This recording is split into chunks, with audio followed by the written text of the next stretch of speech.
The sun rises slowly over Constantinople. The light comes first to the domes, then to the harbor, then to the narrow streets below. The city is quiet at this hour. A few merchants open their shutters. A priest walks toward a morning prayer. The walls stand where they have stood for centuries, thick and silent, facing east. This is a city that has refused to fall. Around it, empires have risen and collapsed. Armies have come and gone. Languages have changed. Borders have shifted like sand.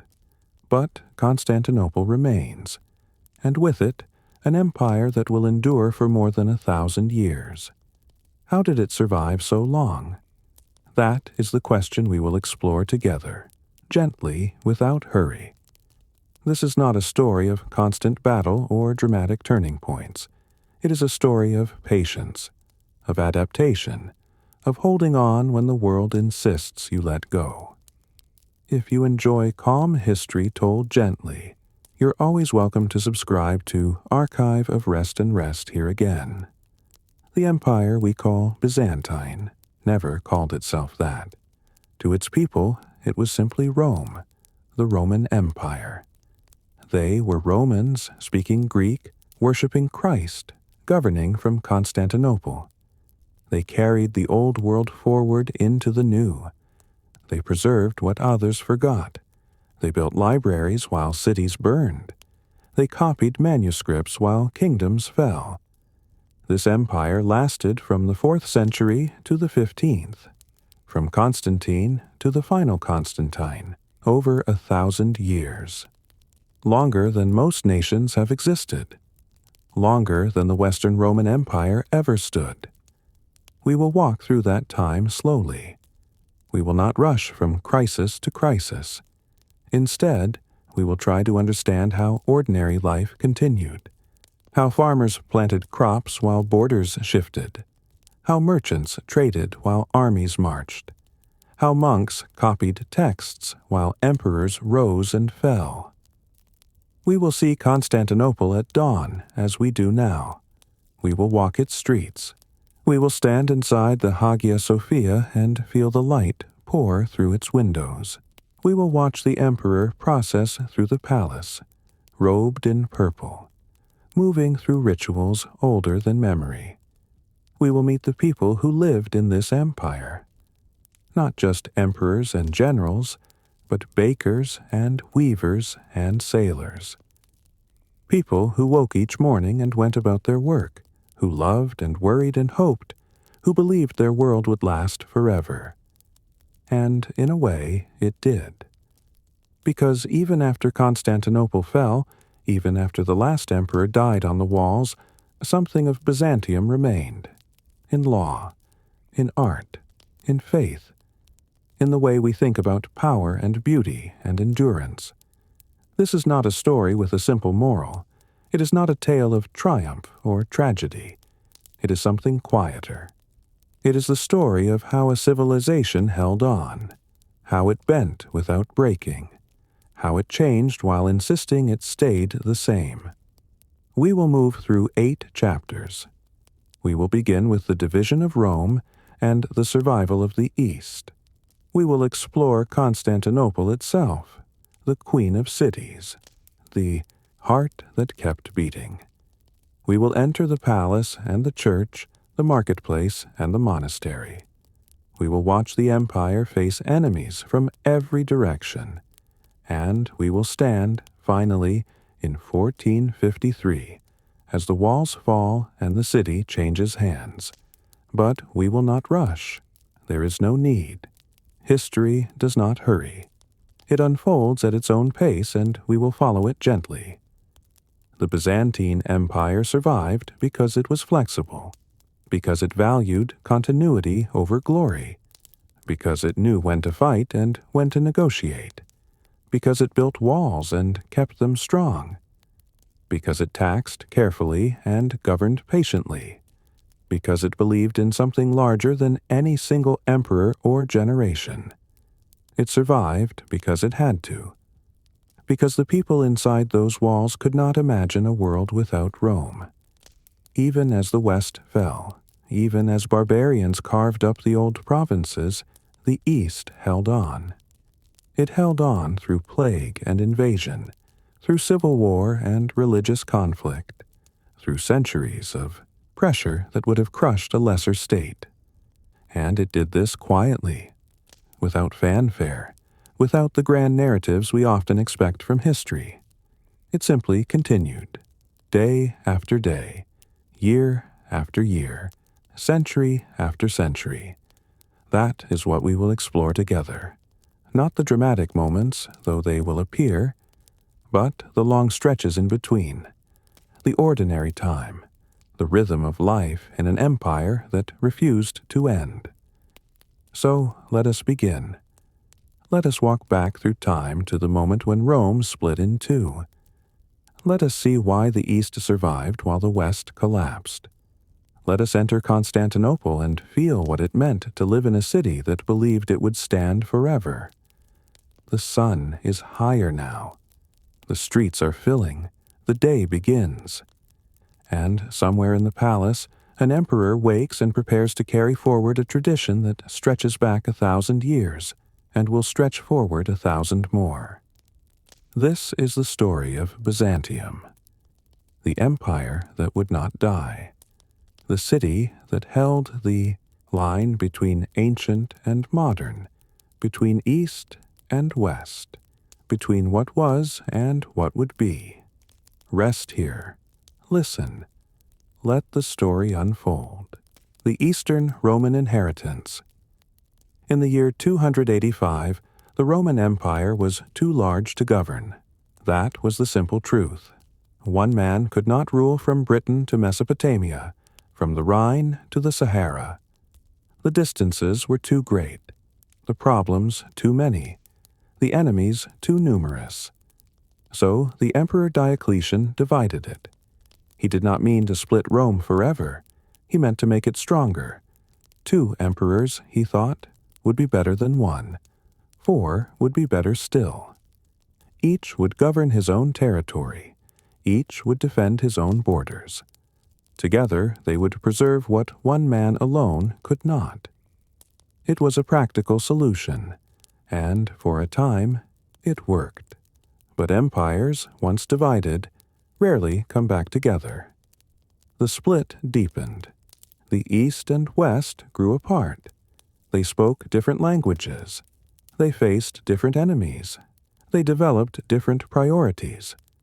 By the time Constantine founded his new capital in 330, the division was already real.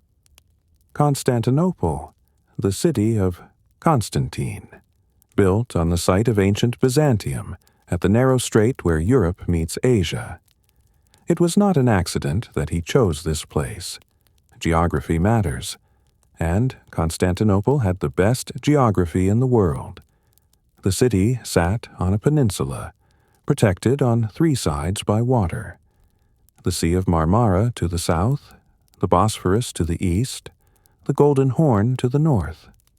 Only the western side faced land, and there Constantine built walls, thick walls, walls that would be strengthened and rebuilt and expanded over the centuries, until they became the most formidable fortifications on earth. From Constantinople, an emperor could watch the trade routes between the Black Sea and the Mediterranean. He could control the passage between Europe and Asia. He could see enemies coming from either direction. He could defend with a fraction of the forces needed elsewhere. The West had no such advantage. Rome itself was landlocked, vulnerable, surrounded by territories that grew harder to hold each year. The Western emperors moved their capital to Ravenna, closer to the frontiers, easier to defend. But it was not enough. In 410, Rome fell to the Visigoths. It was the first time in 800 years that the city had been sacked.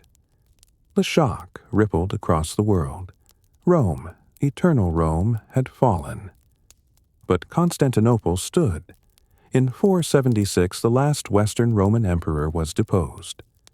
A Germanic chieftain took control of Italy. The Western Empire officially ceased to exist. Historians would later mark this as the end of the ancient world, the beginning of the Middle Ages. But in Constantinople, nothing changed. The emperor still ruled. The Senate still met. The laws were still Roman laws. The administration still functioned. To the people of the East, the empire had not fallen. It had simply lost some territory. Rome continued. It would always continue. This is important to understand. The people we call Byzantines never used that word. It was invented centuries later by scholars who wanted to distinguish the medieval East from the classical West. But to the people themselves, there was no distinction. They were Romans. Their empire was the Roman Empire. The fact that they spoke Greek did not matter. The fact that they worshipped Christ did not matter. They were the inheritors of Augustus and Trajan, the guardians of Roman law and Roman order. And they were right, in a way. The continuity was real. The Eastern Empire preserved Roman institutions that the West had lost. The legal system, the bureaucracy, the tax structure, the army, the Senate, all of it continued, adapted, evolved, but never broke. Why did the East survive when the West fell? There are many reasons, and none of them simple. The East was richer. Egypt and Syria and Asia Minor were the wealthiest provinces of the old empire. They had cities, agriculture, trade networks that had existed for thousands of years. The West, by comparison, was poorer, more rural, harder to tax. The East had better borders. The Danube and the Euphrates were defensible rivers. The deserts of Syria and the mountains of Anatolia created natural barriers. The West had the Rhine and the Alps, but beyond them lay endless forests and plains where barbarian tribes could gather and strike. The East had fewer enemies, or at least more manageable ones. Persia was a threat, but Persia was a state, an empire with its own bureaucracy and interests. You could negotiate with Persia. You could sign treaties. The Germanic tribes that pressed on the West were different. They were not unified. They had no central authority. They moved in waves, pushed by other tribes behind them, seeking land and safety and plunder. The East had Constantinople. This cannot be overstated. The city was a fortress, a treasury, a symbol. As long as Constantinople stood, the empire stood. The West had no equivalent. Rome was too exposed. Ravenna was too small. There was no single place that embodied Western power the way Constantinople embodied Eastern power. And the East had time. Time to adapt. Time to learn. Time to build the systems that would allow it to survive the next 1,000 years. The emperors in Constantinople watched the West collapse and learned from it. They saw what happened when you relied too heavily on barbarian soldiers. They saw what happened when you let provinces slip away. They saw what happened when you lost control of the tax base. So they did things differently. They kept the army Roman, or as Roman as possible. They held on to the wealthy provinces with everything they had. They taxed efficiently, sometimes ruthlessly, but always with an eye toward maintaining the state. They built walls and fleets. They invested in diplomacy. They played enemies against each other. They survived not through strength alone, but through flexibility, through willingness to change while pretending nothing had changed, through the ability to lose battles and still win wars. Through patience. This was the inheritance of the Eastern Roman Empire. Not glory, but endurance.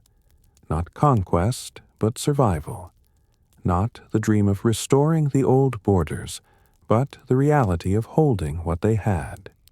and they held it. For 1,000 years they held it. Through plague and invasion, through civil war and religious schism, through the rise and fall of enemies too numerous to count, they held on. Because they were Romans. Because they had Constantinople. Because they believed, truly believed, that their empire was eternal. And, in a way, they were right. The city wakes before dawn. Bakers light their ovens. Fishermen return from the Bosphorus with the night's catch. The gates in the great walls open, and farmers from the countryside begin the long walk to market, their carts heavy with grain and vegetables and wine. By the time the sun clears the horizon, Constantinople is already alive. This is not like other cities. It is larger, richer, more crowded, more complex. At its height, perhaps 500,000 people live within its walls. Some say more. It is difficult to count. The streets are narrow and winding. The buildings rise 3, 4, sometimes 5 stories high. People live on top of each other, pressed together in a density that would be unimaginable in the countryside. But it works. Somehow it works. The city is shaped like a triangle, pointing east toward Asia. The base of the triangle is the land wall, running from the Sea of Marmara to the Golden Horn.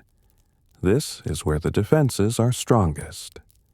3 lines of walls, one behind the other. Moats, towers every 50 meters.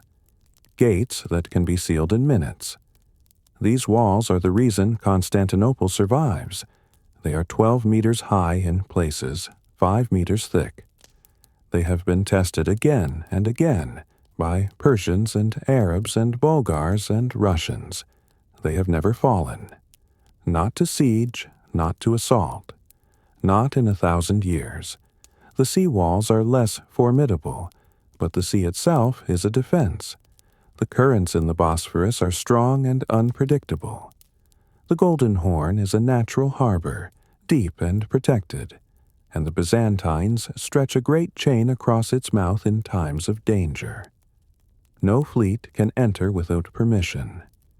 Inside the walls, the city is a maze. There is no grid, no rational plan. Streets follow old paths, curve around hills, dead-end without warning. A stranger can get lost within minutes, but the people who live here know every alley, every shortcut, every hidden courtyard. The main street runs from the Golden Gate in the west to the Great Palace in the east. It is called the Maze, the middle way. It is wide enough for 2 carts to pass, which makes it unusual. Most streets are barely wide enough for one. The Maze is paved with stone, lined with columns, covered in places by arcades that provide shade in summer and shelter in winter. Along the Maze are the shops, silk merchants, goldsmiths, spice dealers, booksellers. Each trade has its own district, its own guild, its own regulations. The silk merchants are near the palace because silk is a luxury and the court is their best customer. The blacksmiths are near the walls, where the noise and smoke bother fewer people. The fishmongers are near the harbor for obvious reasons. The markets open early and close late. There's always something to buy, always someone selling. Bread and oil and wine, the staples of life. Vegetables from the countryside, fish from the sea. Meat, though it is expensive and most people eat it rarely. Cheese and olives and honey. Cloth and leather and pottery. Tools and nails and rope. Everything has a price. Everything is regulated. The government sets the cost of bread to prevent riots. It inspects weights and measures to prevent cheating. It licenses merchants and collects taxes on every transaction. The bureaucracy is everywhere, watching, recording, controlling. But the control brings stability. People know what to expect. They know the bread will be there each morning. They know the price will not suddenly double. They know the city will feed them, even in hard times, even during sieges. Water flows through aqueducts built centuries ago and maintained with care.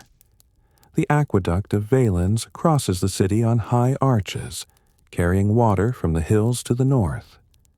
Underground cisterns store millions of gallons, enough to last through months of siege. The largest cistern is like an underground cathedral, its roof held up by hundreds of columns, the water dark and still and deep. Public baths are everywhere. Bathing is not a luxury, it is part of life. People go to the baths to wash, to relax, to meet friends, to conduct business. The baths are heated, the water clean. There are cold pools and hot pools and steam rooms. Rich and poor bathe in the same buildings, though not always in the same rooms.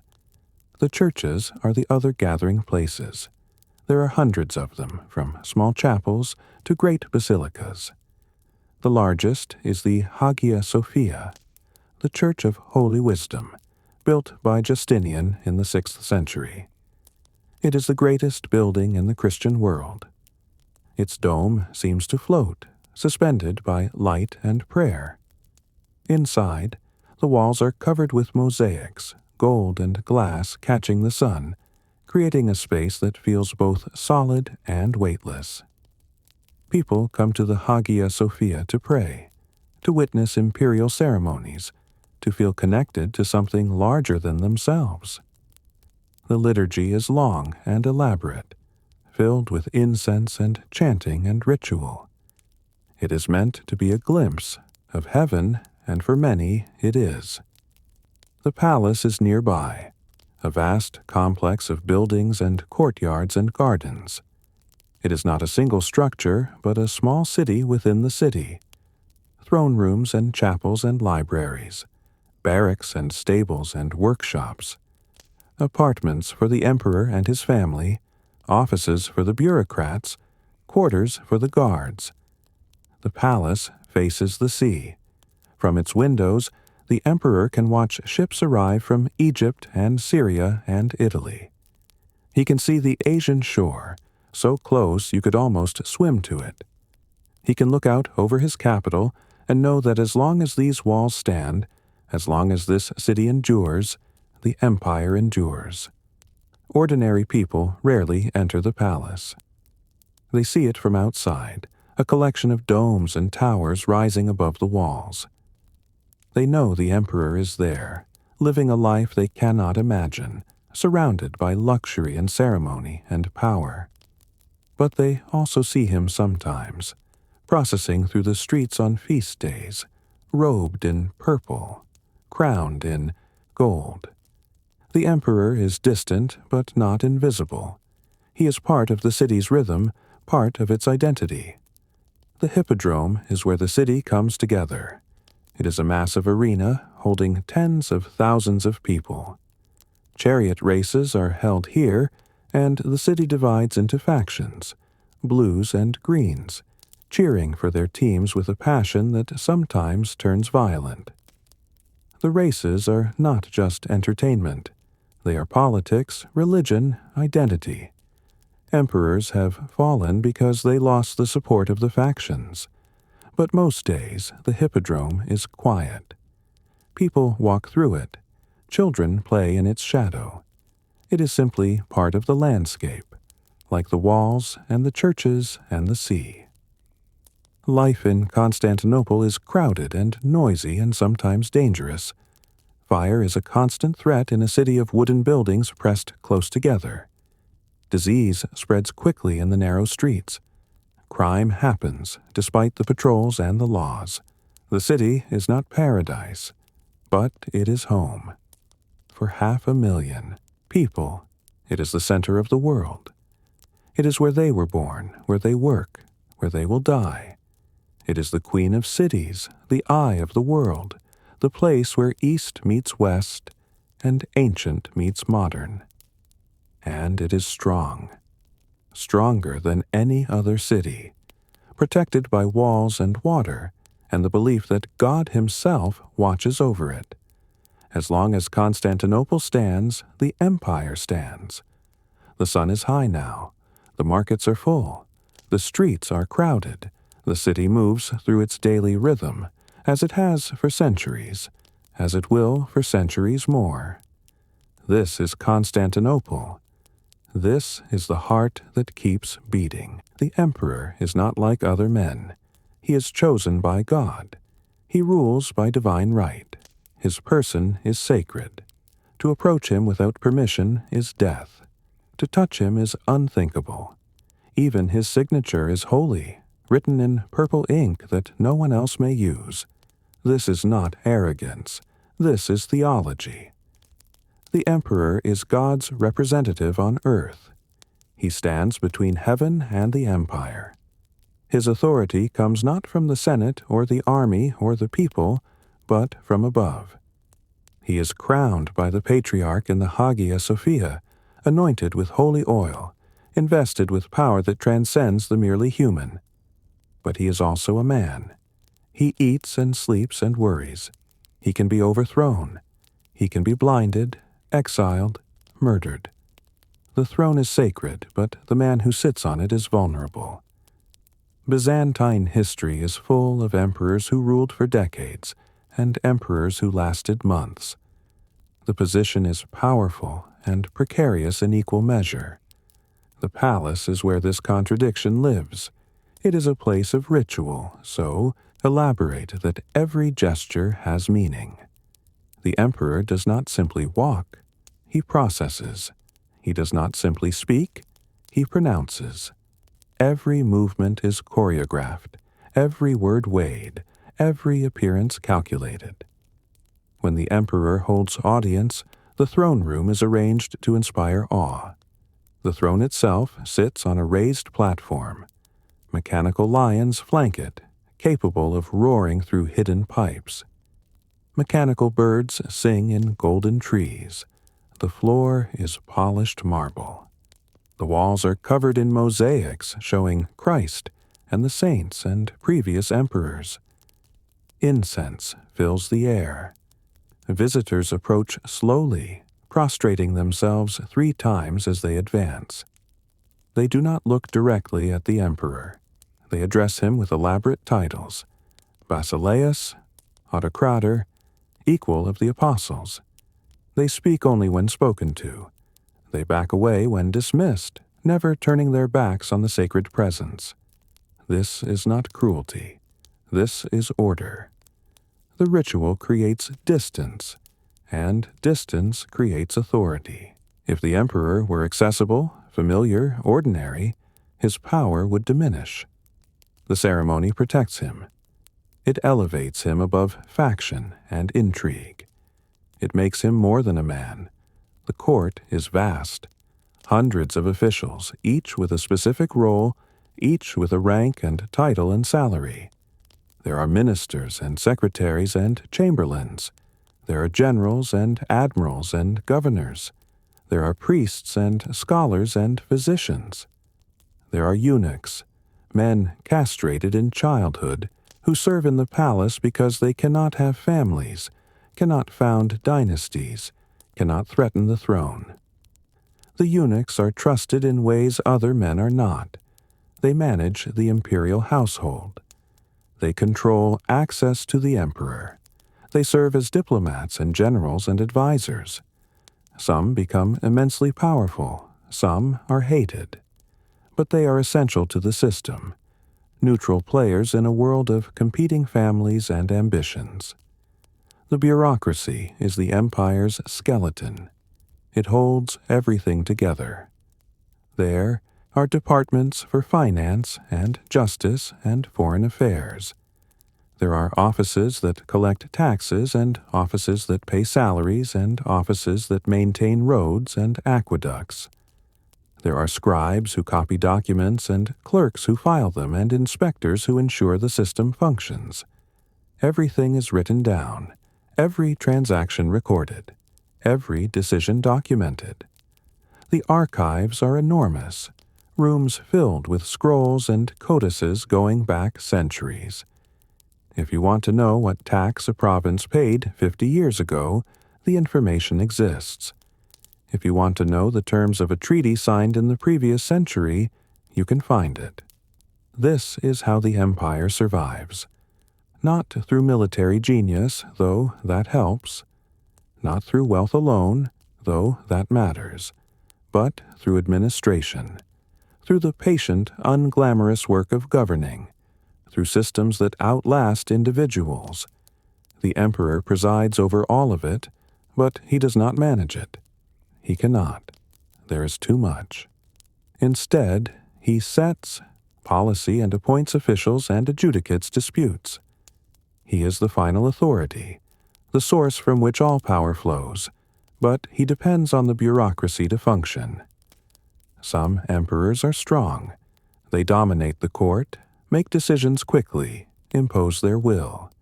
Others are weak, controlled by advisors or family members or the army. But the system continues regardless. The bureaucracy does not stop because the emperor is incompetent. It simply works around him. Succession is the empire's great weakness. There is no clear rule. The throne passes from father to son when possible, but it is not automatic. The emperor can name a co-emperor, usually his son, and have him crowned while still alive. This helps, but it does not prevent civil war. Sometimes the army proclaims a general emperor, sometimes the Senate chooses. Sometimes a powerful family seizes control. Sometimes an emperor is overthrown and blinded, his eyes put out so he can never rule again because a blind man cannot be emperor. The violence is real, but it is contained. It happens within the palace, within the elite. The empire itself continues. The provinces pay their taxes. The army defends the borders. The bureaucracy functions. The throne changes hands, but the system endures. This is the genius of Byzantine governance. It separates the person from the office. The emperor is sacred, but emperors are replaceable. The throne is eternal, but the man who sits on it is temporary. This allows for stability even in the midst of instability. The emperor's day is structured by ritual. He wakes early, he prays, he meets with advisors, he signs documents, he holds audiences, he dines in state, surrounded by officials, every course presented with ceremony. He attends church services, he reviews troops, he receives ambassadors. Everything is public or semi-public. The emperor is always on display, always performing the role of emperor. Privacy is rare. Even in his private chambers, servants are present. Even with his family, protocol is observed. It is an exhausting life. Some emperors thrive on it. Others retreat into the palace, letting others govern in their name. A few go mad from the pressure, the isolation, the weight of being more than human while remaining entirely mortal. But the office continues. Century after century, emperor after emperor, the throne endures. It is the center around which everything else revolves. It is the symbol of continuity, the proof that Rome has not fallen, that the empire persists. The purple robes, the golden crown, the throne that has been sat upon by dozens of men, each believing he was chosen by God, each trying to leave his mark, each eventually replaced. This is the paradox of Byzantine power. It is absolute and fragile, sacred and contested, eternal and temporary. The emperor is everything and nothing. He is the empire incarnate, and he is just a man who will die and be replaced by another man who will also die. But the throne remains, the palace remains, the rituals remain, and as long as they remain, the empire remains. The sun moves across the sky. The emperor completes his duties. The court disperses. The palace grows quiet. Tomorrow it will begin again. The same rituals, the same ceremonies, the same careful maintenance of power. This is how empires survive. Not through drama, but through routine. Not through revolution, but through repetition. Not through change, but through the illusion of changelessness. The emperor sleeps. The guards stand watch. The city beyond the palace walls settles into night, and the empire, for another day, endures. The empire is Christian. This is not a detail. It is the foundation. Everything else rests on it. The laws are Christian laws. The calendar follows Christian feasts. The emperor rules because God wills it. The army fights under Christian banners. The poor are fed because Christ commanded charity. To be Byzantine is to be Christian. The two are inseparable. But Christianity itself is not simple. It is a religion of questions. What is the nature of Christ? Is he fully God, fully man, or something in between? How do the Father and Son and Holy Spirit relate to each other? Can images of holy figures be venerated, or is that idolatry? These questions matter. They are not abstract theology. They touch the lives of everyone, from the emperor to the farmer. They divide communities. They spark riots. They lead to councils and condemnations and, sometimes, civil war. The church is everywhere. In every neighborhood there is a chapel. In every village, a priest.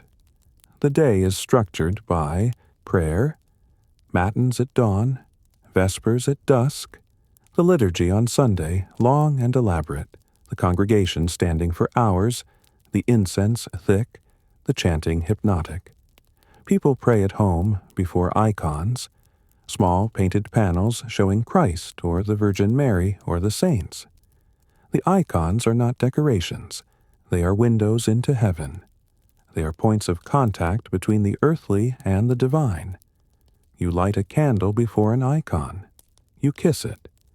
You ask for intercession, for healing, for protection. This is normal. This is how faith works in Byzantium.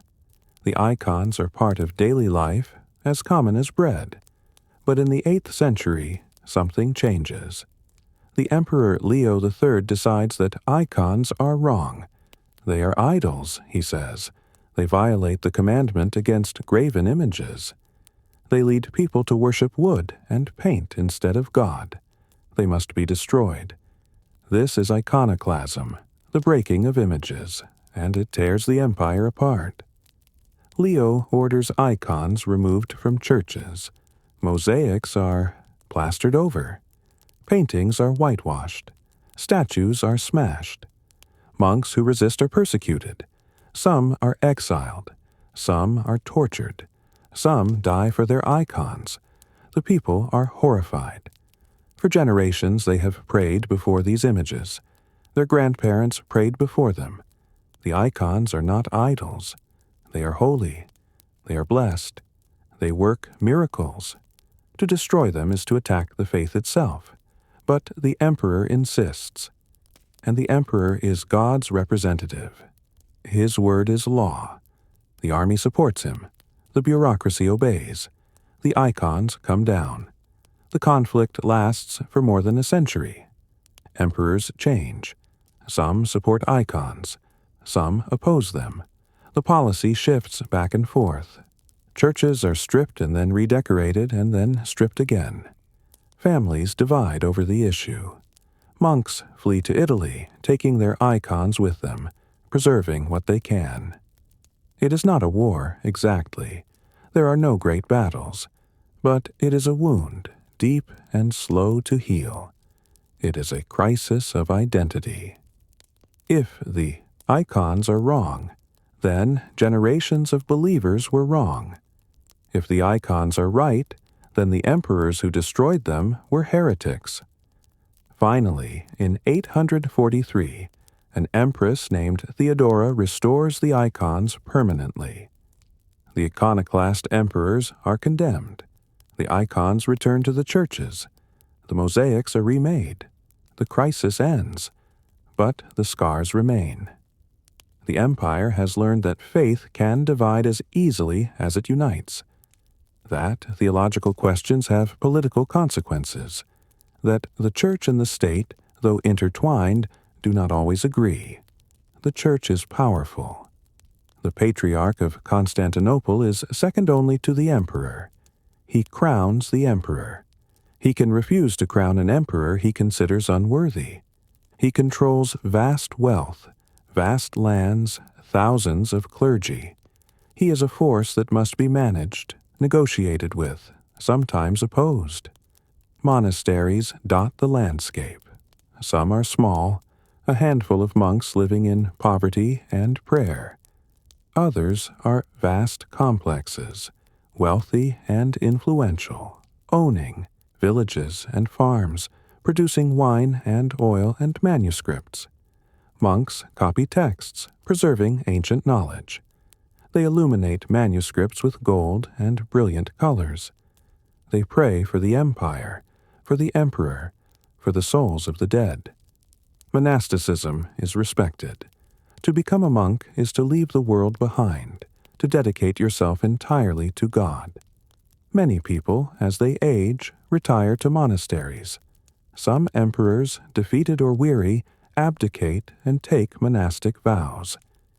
It is an honorable end, a way to prepare for death in peace and prayer. The liturgy is the center of religious life. It is long, complex, beautiful. The priests wear elaborate vestments. The altar is hidden behind a screen, the iconostasis covered with icons. The Eucharist is celebrated with reverence and mystery. The bread and wine become the body and blood of Christ. This is not symbolic. This is real. This is the moment when heaven touches earth.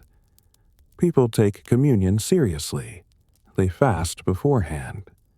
They confess their sins. They approach with fear and trembling, because to take communion unworthily is to invite judgment.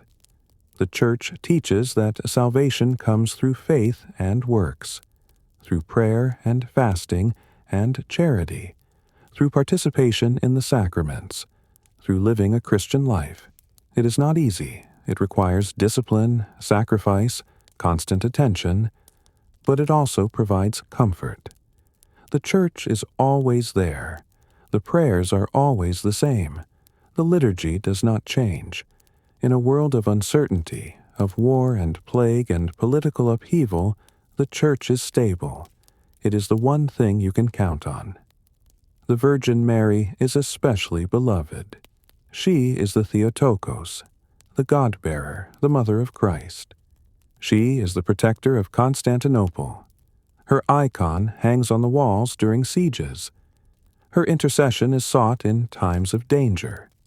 She is merciful, compassionate, understanding. She is the mother who never abandons her children. Saints are everywhere.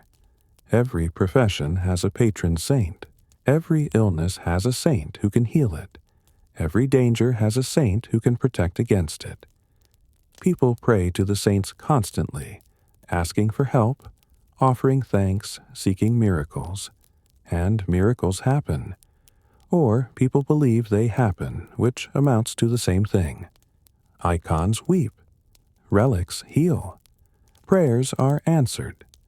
The boundary between the natural and supernatural is thin. God is present, active, involved in the world. This is the faith that sustains the empire. It is not a private matter. It is public, communal, woven into every aspect of life. You cannot separate the Byzantine from the Christian. They are one and the same. The empire survives because its people believe God protects it. Because they believe Constantinople is a holy city, chosen by God, defended by the Virgin. Because they believe their emperor rules by divine right. Because they believe that as long as they remain faithful, the empire will endure. And for 1,000 years it does. Through heresies and schisms, and theological disputes, through iconoclasm and its aftermath, through conflicts with Rome over doctrine and authority. Through all of it, the faith remains. The church bells ring, the people cross themselves, the priests chant the ancient prayers, the incense rises, the candles flicker before the icons. This is Byzantium. This is faith made visible. This is a civilization built on the belief that God is real, that heaven is real, that this world is not all there is. The sun sets. The churches fill for evening prayer. The day ends as it began, with worship. And tomorrow it will begin again. The empire does not survive through strength alone. It survives through flexibility, through knowing when to fight and when to negotiate, through understanding that victory is not always won on the battlefield. Other empires expand. They conquer. They push their borders outward until they collapse from overextension. Byzantium does the opposite. It contracts. It gives up territory it cannot hold. It focuses on what it can defend. It survives by being smaller, tighter, more manageable. This is not weakness. This is wisdom. The Byzantines are masters of diplomacy. They understand that gold is cheaper than blood, that a treaty can accomplish what an army cannot, that enemies can be turned into allies, or at least into neutral parties with the right incentives. They pay tribute when necessary. This offends Roman pride, but it works. Better to pay gold to the Bulgars than to lose an army fighting them. Better to bribe the Huns to attack the Persians than to fight both at once. The Byzantium treasury is deep. The empire can afford to buy peace. They use marriage as a weapon. Imperial princesses are sent to foreign courts, carrying with them alliances and influence. A Byzantine bride brings a prestige. She brings culture. She brings connections to the most powerful empire in the world. Kings compete for the honor of marrying into the imperial family. The Byzantines play enemies against each other. When the Arabs threaten from the south, they encourage the Bulgars to attack from the north. When the Bulgars grow too strong, they ally with the Rus. When the Rus become dangerous, they convert them to Christianity and turn them into trading partners. It is a delicate game.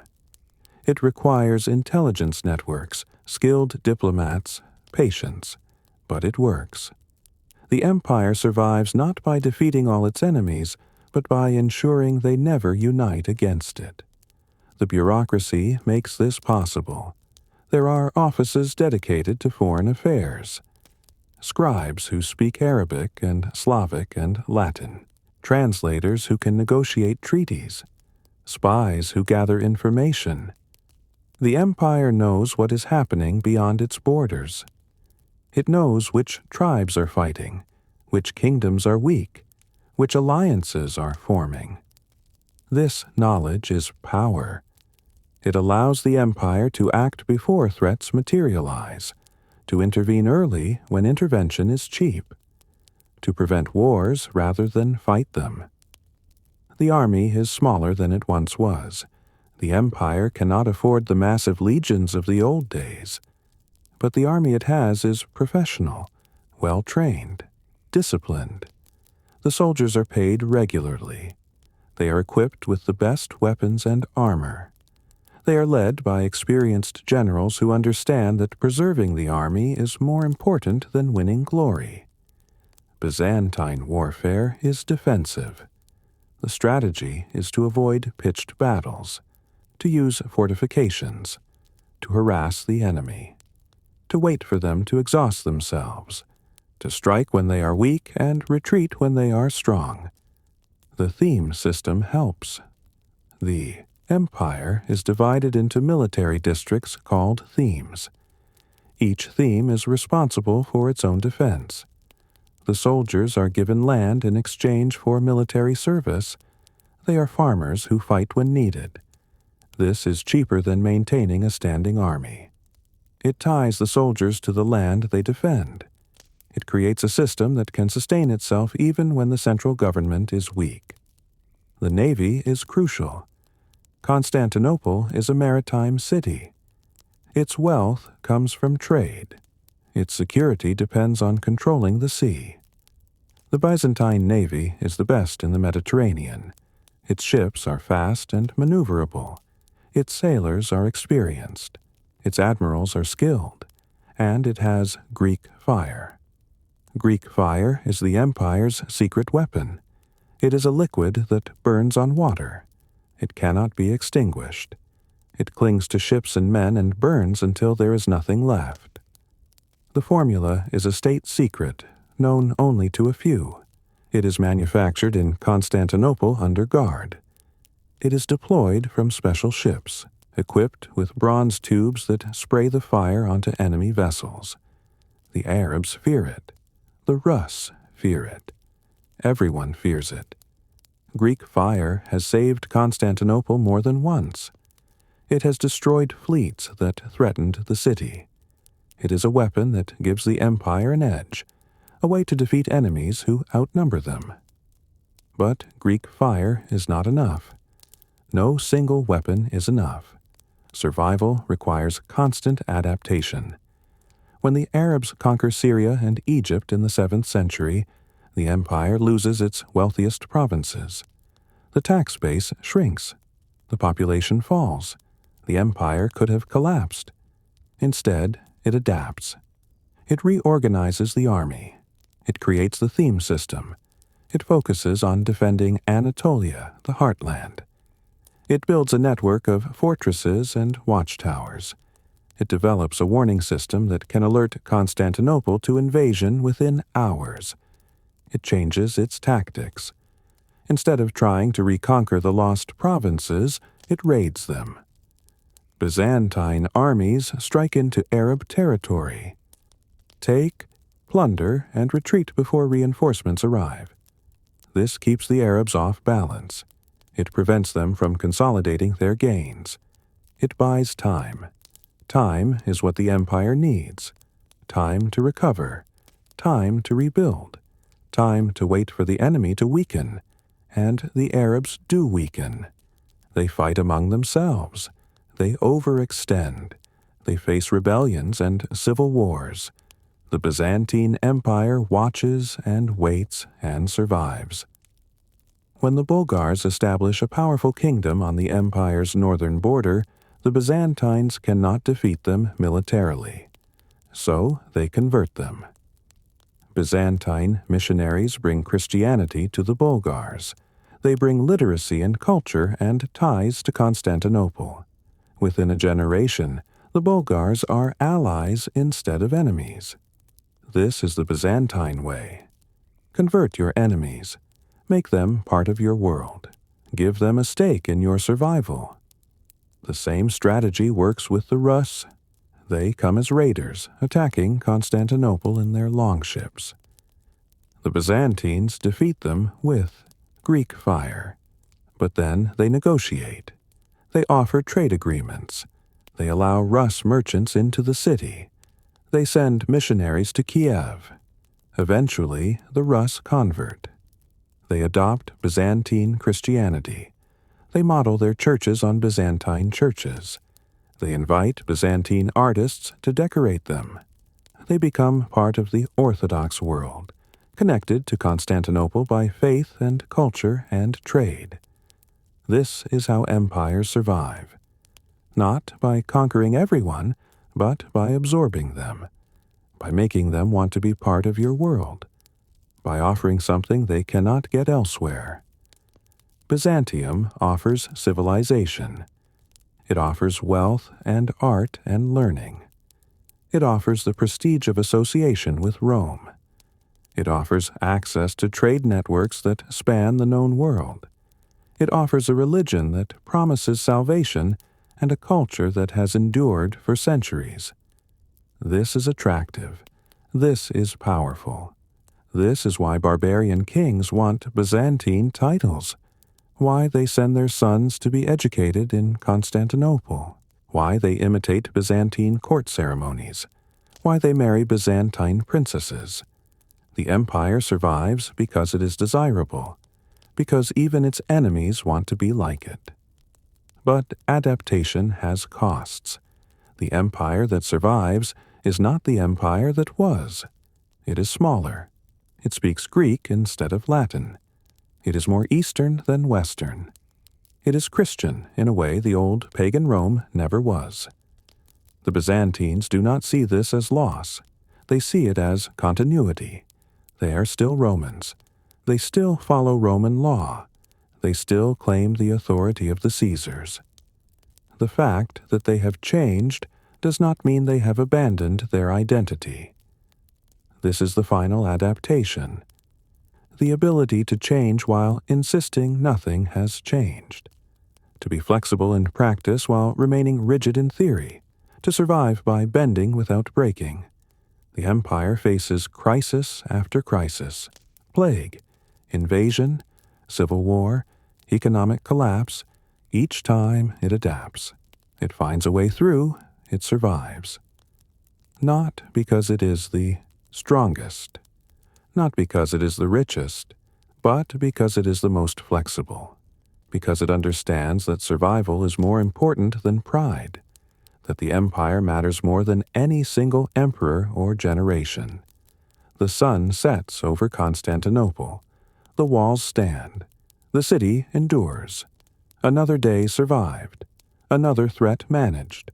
Another century closer to the end, but not there yet. Not yet. The empire bends. It adapts. It survives. This is the Byzantine way. This is how you last 1,000 years.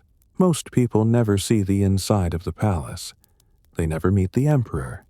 They never witness the ceremonies or walk the marble halls. Their lives unfold in smaller spaces, in workshops and fields, in markets and monasteries, in the ordinary rhythms of work and family and survival. These are the people who make the empire function, the farmers who grow the grain, the sailors who transport it, the bakers who turn it into bread, the soldiers who guard the borders, the merchants who trade across the Mediterranean, the artisans who make the tools and cloth and pottery that fill every household. Their lives are not recorded in chronicles. Historians write about emperors and battles and theological disputes. They rarely mention the farmer in Anatolia, or the weaver in Thessalonica, or the fisherman on the Black Sea coast. But these people are the empire. Without them, there is no tax revenue, no army, no trade, no Constantinople. The farmer wakes before dawn. This has always been true. It will always be true. The land does not care about emperors or theology. It cares about rain and sun and the seasons. The farmer plants in spring and harvests in fall. He pays his taxes to the local official. He attends church on Sunday. He hopes for good weather and fears bad harvests. His life is hard. The work is physical and endless. Plowing, planting, weeding, harvesting, threshing. Every season brings new tasks. He owns a small plot of land, or he rents from a larger landowner. Either way, most of what he grows goes to others, to the tax collector, to the landlord, to the church. What remains feeds his family. He grows wheat and barley, olives and grapes, vegetables in a small garden near his house. He keeps a few chickens, perhaps a goat. If he is fortunate, an ox to help with plowing. His house is small, 1 or 2 rooms, built of stone or mud brick. The floor is dirt. The roof is thatch or tile. There is a hearth for cooking and warmth. His wife works as hard as he does. She tends the garden. She makes bread. She spins wool and weaves cloth. She cares for the children. She preserves food for winter.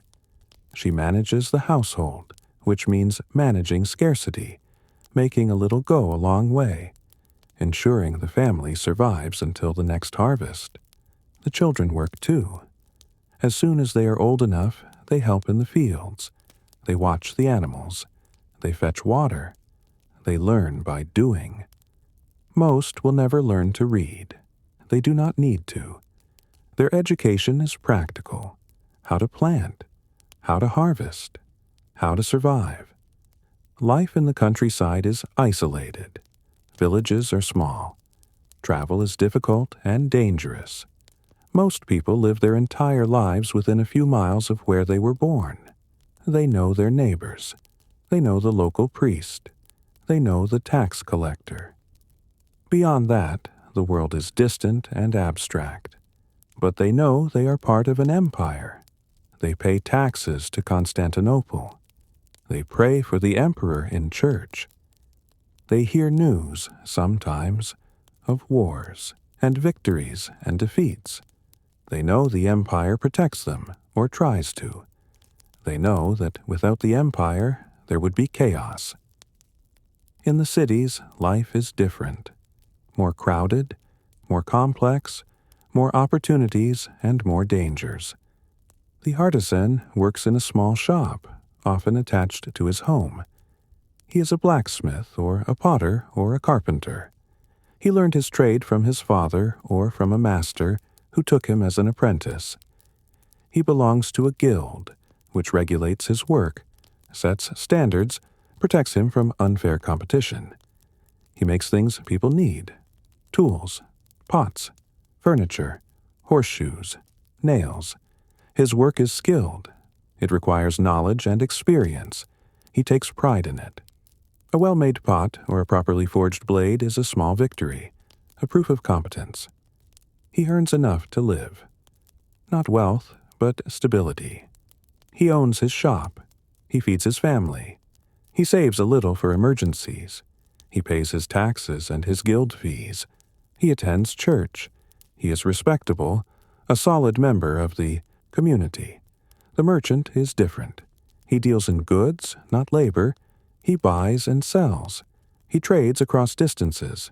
He takes risks. He can become wealthy, or he can lose everything. Byzantine merchants travel far, to Egypt for grain, to Syria for spices, to Italy for wine, to the Black Sea for furs and slaves. They know languages. They understand currencies and exchange rates. They navigate customs regulations and trade agreements. They build networks of contacts in distant cities. Trade is the lifeblood of the empire. Constantinople sits at the crossroads of the world. Goods flow through it from east and west, north and south. Silk from China, spices from India, amber from the Baltic, gold from Africa. The merchants who facilitate this trade are essential. They generate wealth. They pay taxes. They connect the empire to the wider world. But trade is dangerous. Ships sink. Caravans are raided. Markets collapse. A merchant can be rich one year and ruined the next. It is a life of uncertainty, balanced by the possibility of great reward. The monk chooses a different path. He renounces the world. He gives up property and family and ambition. He enters a monastery and dedicates himself to prayer and work. Monastic life is structured. The day is divided into hours of prayer: matins, lauds, prime, terce, sext, none, vespers, compline. The monks gather in the chapel and chant the psalms. They pray for the empire, for the emperor, for the souls of the dead, for their own salvation. Between prayers, they work. Some copy manuscripts, preserving ancient texts. Some tend gardens. Some make wine or oil. Some care for the sick. The work is part of the discipline. Idleness is the enemy of the soul. The monastery is self-sufficient. It owns land. It produces food. It has workshops and storerooms. It is a small world, separate from the larger world, but connected to it through prayer and charity. Monks are respected. They have chosen the harder path. they have given up comfort and pleasure for the sake of their souls. People come to monasteries seeking blessings, advice, healing. The monks provide what they can. Some monasteries are wealthy. They own vast estates. They have libraries and treasuries. They are centers of learning and culture. Others are poor, barely surviving, a handful of monks living in poverty and prayer. But all serve the same purpose. They are places where the world is held at a distance, where prayer is constant, where the focus is on eternity rather than the present moment. Women's lives are more constrained. They cannot hold office. They cannot serve in the army. They cannot travel freely. Their world is smaller, more domestic. But within that world they have power. They manage households. They raise children. They control family finances. They arrange marriages. They inherit property. They can be formidable. Wealthy women have more freedom. They can patronize churches. They can found monasteries. They can influence politics through their husbands and sons. Some become empresses and rule in their own right, though this is rare. Poor women work. They work in fields and workshops. They sell goods in markets. They serve in wealthy households. They do what is necessary to survive. All women, rich and poor, are expected to be pious, to attend church, to pray, to raise their children in the faith. Religion is not optional. It is the framework within which life happens. The empire is made of these lives, millions of them. Each person waking each day and doing what needs to be done, planting and harvesting, buying and selling, praying and working, raising children and burying parents. They do not think of themselves as making history. They are simply living. But their collective effort is what sustains the empire. Their taxes fund the army. Their labor produces the wealth.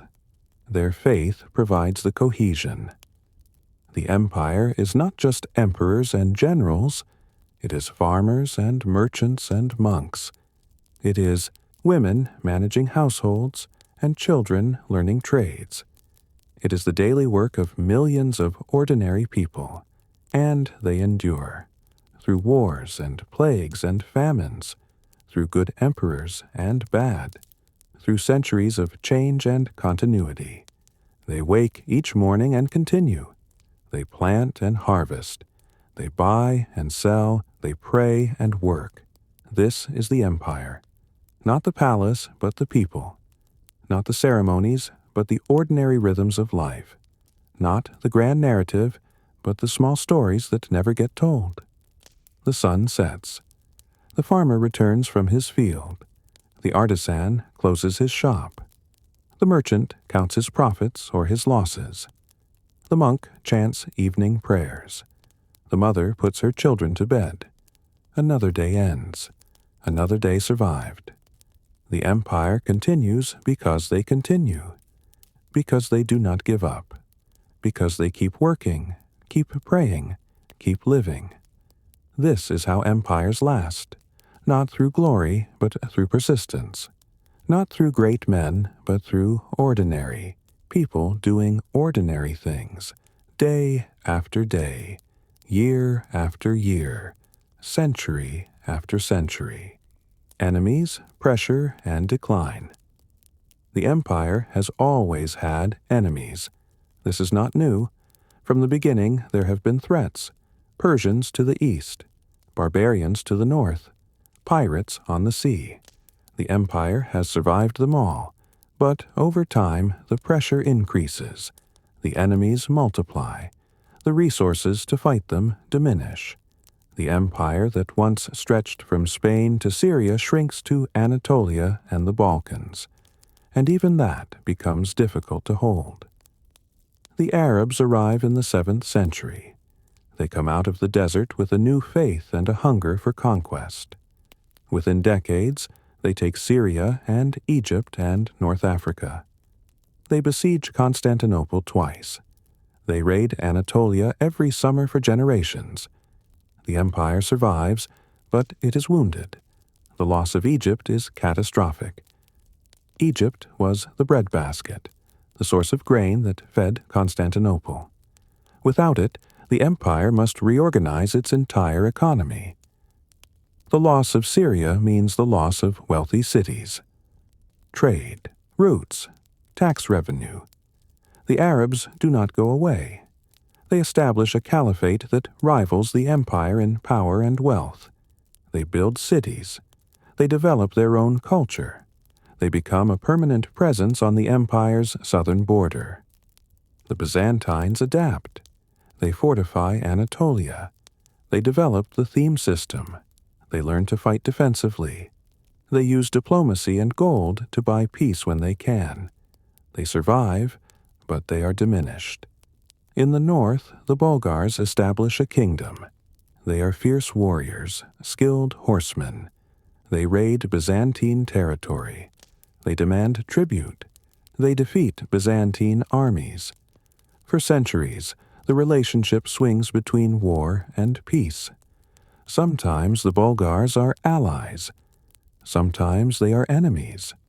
Sometimes they threaten Constantinople itself. The empire cannot defeat them permanently, so it learns to manage them, to negotiate, to convert them to Christianity and make them part of the Orthodox world. But the Bulgars remain a threat. They drain resources. They tie down armies that are needed elsewhere.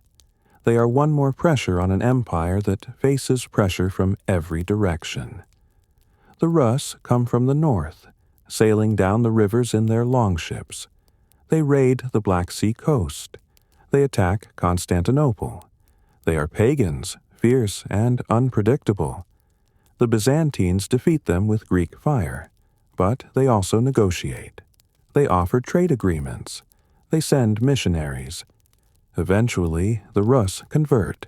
They become allies instead of enemies. But this takes time and effort and gold. Every threat requires a response. Every response costs money and men.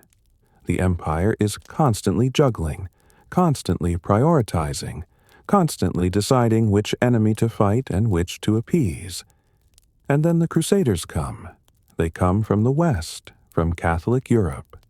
They come to fight the Muslims, to reclaim Jerusalem. They are supposed to be allies. They are Christians, after all. They are fighting the same enemies.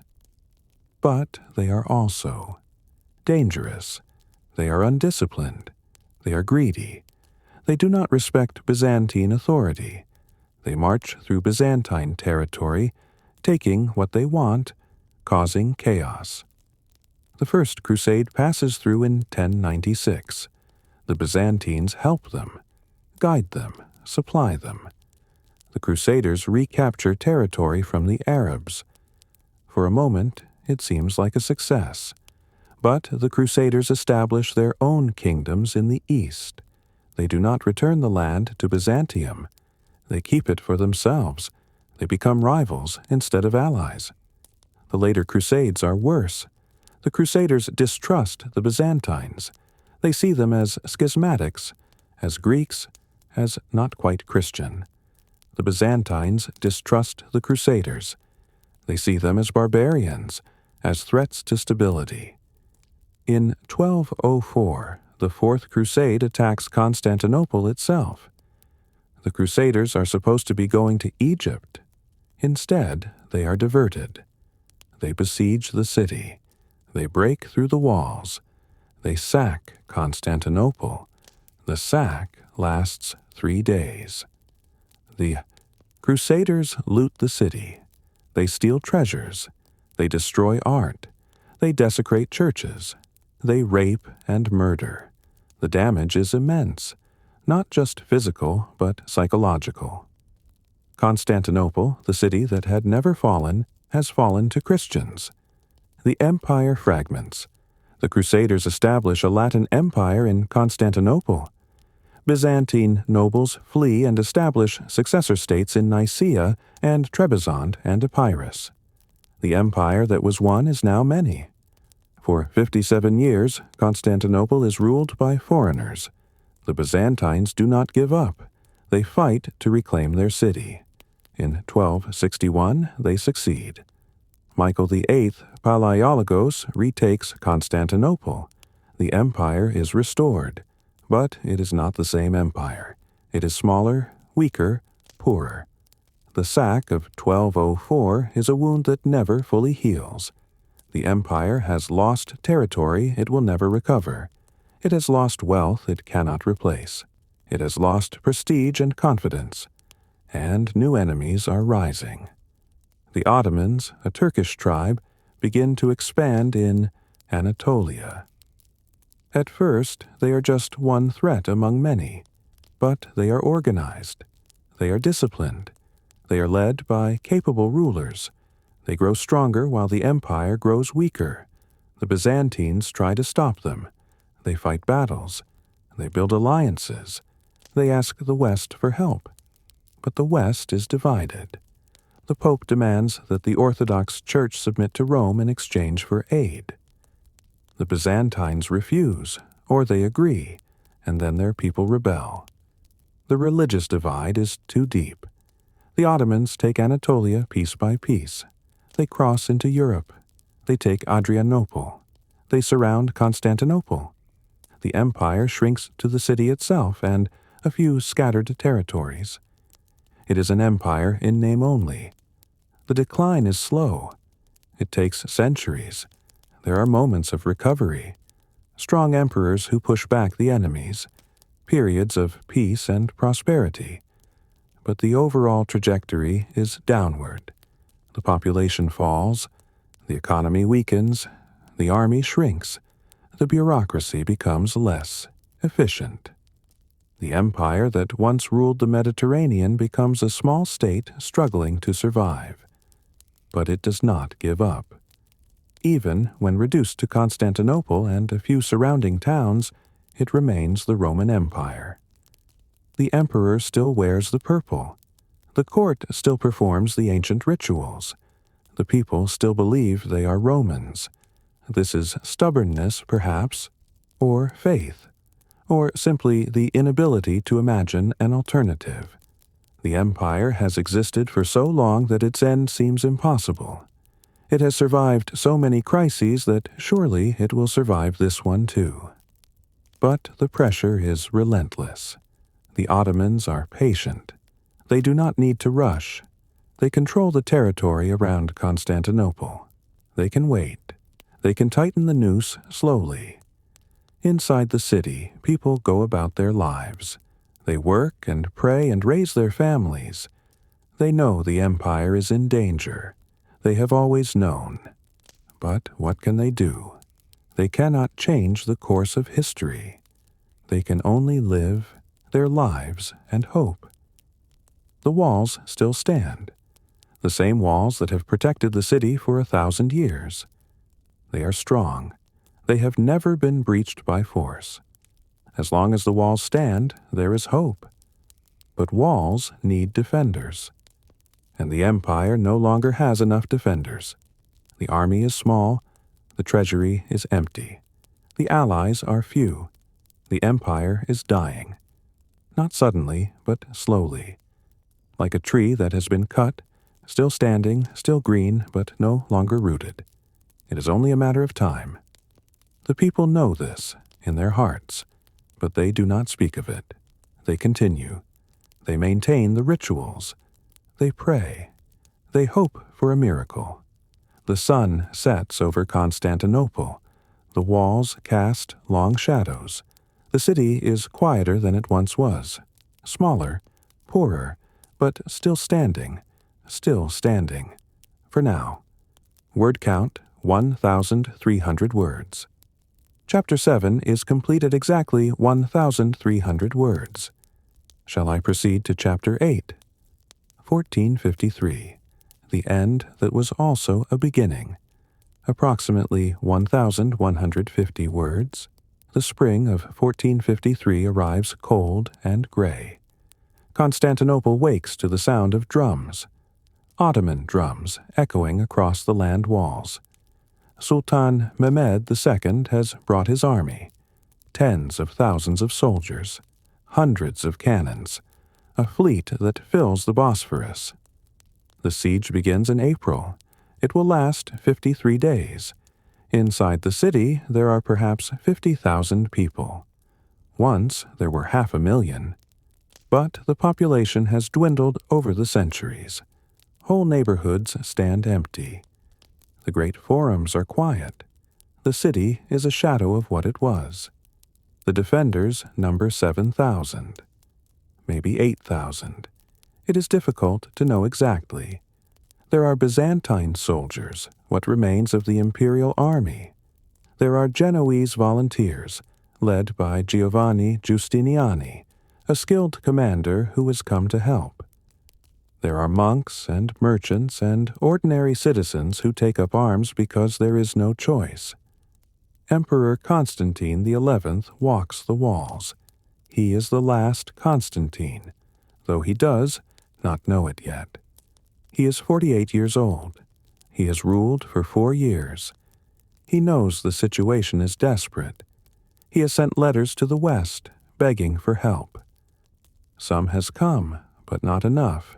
Never enough. The walls are strong. They have stood for 1,000 years.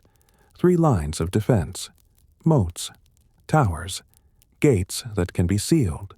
The walls have never fallen to assault. This is what the defenders tell themselves. The walls will hold. They have always held. But Mehmed has cannons, enormous cannons, cast specifically for this siege. They fire stone balls that weigh 1/2 ton. When they hit the walls, the ground shakes. Stone cracks. Sections collapse.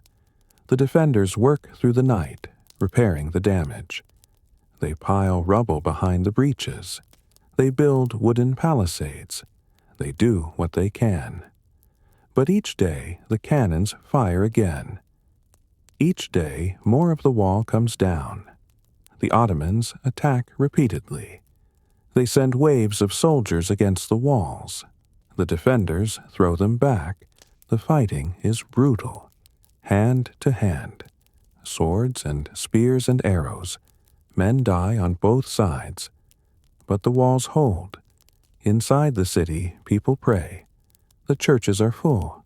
The Hagia Sophia, the great church that has stood for 900 years, is packed with worshippers. They pray to the Virgin Mary, the protector of Constantinople. They pray for a miracle. Some believe the miracle will come. There are prophecies, old stories that say Constantinople will never fall, or that if it falls, an angel will appear and drive the enemy back. People cling to these stories. They need to believe. Others prepare for the end. They confess their sins. They take communion. They say goodbye to their families. They know the walls cannot hold forever. On May 28th, the final assault begins. The Ottomans attack at night, before dawn. They come in waves. First, the irregulars, expendable troops meant to exhaust the defenders. Then, the regular soldiers. Then, the janissaries, the elite troops, the best, fighters in the Ottoman army. The fighting is desperate. The defenders are exhausted. They have been fighting for nearly 2 months.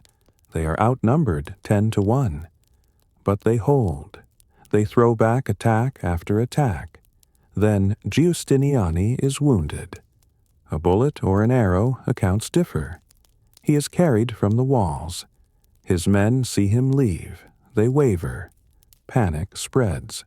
The Ottomans find a small gate, the Kirkoporta, left unlocked by accident or treachery. They pour through. They climb the walls where the defenses have collapsed. They overwhelm the defenders. Constantine sees the enemy on the walls. He knows it is over. He removes his imperial regalia. He draws his sword. He charges into the fighting. He is never seen again. His body is never identified. The last Roman emperor dies as a soldier, fighting on the walls of his city. The Ottomans take Constantinople. The sack is brief, controlled by Mehmed's orders. He wants the city intact. He will make it his capital. But there is still looting, still violence, still death. The survivors are enslaved or ransomed. The churches are converted to mosques. The Hagia Sophia, the great church, becomes a mosque. The mosaics are plastered over. The cross is replaced with the crescent. The Byzantine Empire ends. After more than 1,000 years, it is gone. The last remnant of Rome has fallen. But something survives. The scholars flee, carrying manuscripts. They go to Italy, to Venice and Florence and Rome. They bring Greek texts that the West has not seen in centuries. They bring knowledge of ancient philosophy and science and literature. This knowledge helps spark the Renaissance, the rediscovery of classical learning, the flowering of art and science and humanism. Byzantium falls, but its legacy spreads across Europe. The Orthodox Church survives. It continues in Russia, in the Balkans, in Greece. The faith that sustained the empire for 1,000 years does not die with the empire. It adapts. It endures. The idea of Rome survives. The Ottomans call themselves the successors of Rome. The Russians claim to be the third Rome, the inheritors of Byzantine authority. The Holy Roman Empire in the West continues to use the title, though it has little connection to the original. The memory survives. Byzantium becomes a symbol of endurance, of civilization holding back chaos, of beauty and learning preserved through dark times. It becomes a reference point, a reminder that empires fall but ideas persist. Constantinople becomes Istanbul. It remains a great city. The walls still stand, though they are no longer needed. The Hagia Sophia still stands, its dome still floating above the city. The city that was the heart of Byzantium becomes the heart of the Ottoman Empire. The people who lived through the fall scattered. Some stayed and adapted to Ottoman rule. Some fled to Venetian territories. Some went to Russia. They carried their memories with them, their stories, their sense of identity. For generations, Greeks dreamed of reclaiming Constantinople, of restoring the empire. It never happened. But the dream persisted. The memory of Byzantium became part of Greek national identity. It still is. Historians debate what Byzantium was. Was it truly Rome or something else? Was it a continuation or a transformation? Was its fall inevitable, or could it have been prevented? These questions have no simple answers. Byzantium was complex. It was Roman and Greek and Christian. It was ancient and medieval. It was Eastern and Western. It was all of these things at once. What is certain is that it lasted. For more than 1,000 years it endured. It survived the fall of the West. It survived plague and invasion and civil war. It preserved knowledge and culture and faith. It built beauty and maintained order. It held the line between worlds, and when it fell, it did not vanish. It transformed. It became memory and legacy and inspiration. It became part of the foundation on which the modern world was built. The sun sets over Istanbul. The call to prayer echoes from the minarets. The city continues, as it has always continued. Different now, but still standing, still alive. Byzantium is gone, but it is also here, in the walls and the churches, in the manuscripts and the art, in the memory of what was and the influence on what came after. The empire that would not die finally died. But in dying, it gave birth to something new. It passed on its legacy. It ensured that something of Rome, Something of that thousand-year civilization would survive. This is the end. And it is also a beginning. Time is strange when you think about empires. 1,000 years seems impossible.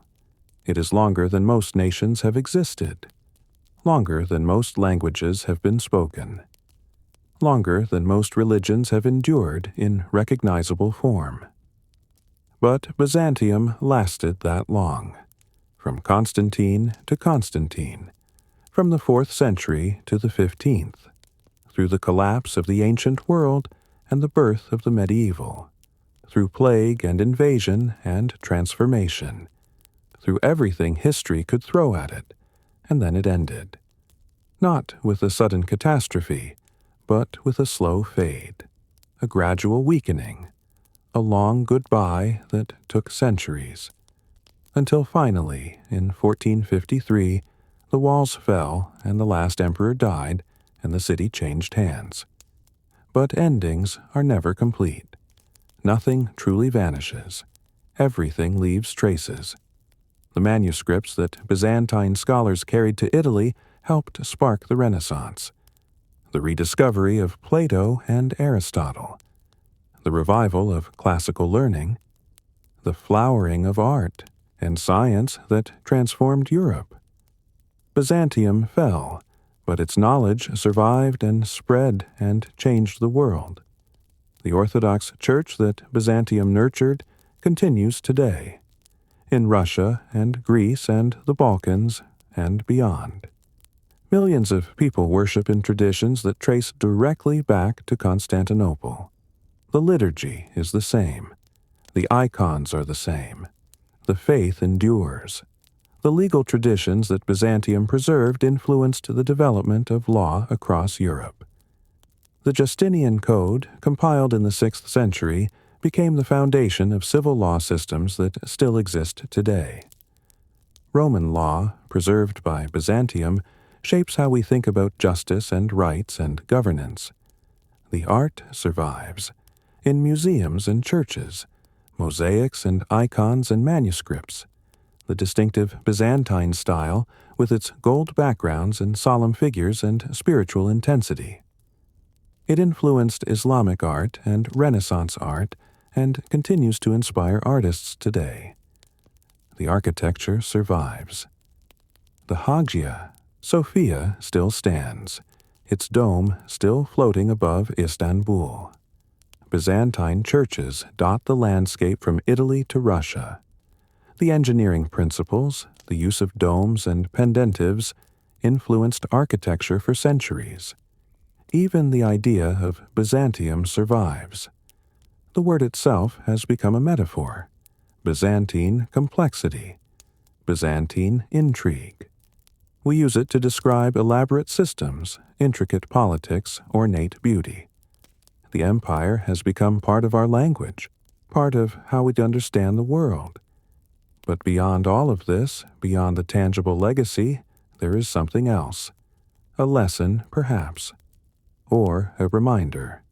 Byzantium survived because it was flexible, because it adapted, because it valued continuity over glory, because it knew when to fight and when to negotiate, because it built systems that could outlast individuals, because it preserved what mattered and let go of what did not. It survived because its people believed in it, because they could not imagine a world without Rome, because they maintained the rituals and the traditions and the faith even when everything else was falling apart. And it survived because it was patient, because it understood that empires are not built or destroyed in a day, that history moves slowly, that survival is a matter of endurance, not heroics. These are lessons worth remembering. In a world that moves fast and values disruption and celebrates the new, there is something to be said for continuity, for preservation, for the patient work of maintaining what has been built. Byzantium was not perfect. It had slavery and inequality and religious persecution. It fought wars and committed atrocities. It was a product of its time, with all the limitations that implies. But it also preserved learning when learning was threatened. It maintained order when order was collapsing. It built beauty when the world was burning. It held on when letting go would have been easier. And it lasted. For 1,000 years it lasted. That alone is remarkable. That alone is worth remembering. The empire is gone now. The walls still stand, but they guard a different city. The Hagia Sophia still stands, but it serves a different faith. Constantinople is Istanbul. The Byzantine Empire is history. But history does not disappear. It echoes forward. It shapes what comes after. The world we live in was built in part on Byzantine foundations, the knowledge they preserved, the traditions they maintained, the example they set. When you visit Istanbul today, you can walk the same streets that Byzantine emperors walked. You can see the same walls that held back armies for 1,000 years. You can stand inside the Hagia Sophia and look up at the dome and feel for a moment what it meant to live in a civilization that believed it would last forever. And, in a way, it did. Not the empire itself, but the idea of it, the memory of it, the legacy of it. Byzantium reminds us that civilizations are fragile and resilient at the same time, that they can endure for centuries and then vanish in a moment, that what seems permanent is temporary, and what seems lost can survive in unexpected ways. It reminds us that ordinary people, doing ordinary work, sustaining ordinary rhythms, are what make civilizations possible. Not emperors or generals or great events, but farmers and merchants and artisans. People who wake each day and continue, who plant and harvest, who build and maintain, who pass on what they have learned to the next generation. It reminds us that faith and culture and tradition matter, that they provide continuity when everything else is changing, that they give people something to hold on to when the world is uncertain. And it reminds us that endings are not final, that what falls can rise again in different forms, that legacy is not about monuments or empires, but about ideas and knowledge and memory. The sun has set over Constantinople many times. It set on the day the city fell. It set on the last day of the empire. It sets tonight, as it will tomorrow, as it has for thousands of years. But the sun also rises. It rises over Istanbul, over the walls and the churches and the sea, over a city that has been many things and will be many more, over a place where history is not past but present, not dead but alive, not gone but transformed. Byzantium is gone. Long live Byzantium. Thank you for resting here with Archive of Rest. May history keep you company as you drift into sleep. May the story of empires and ordinary people, of endurance and adaptation, of faith and patience bring you peace. The walls still stand. The city still stands. And somewhere in the quiet of the night, the memory of 1,000 years whispers on. Rest well.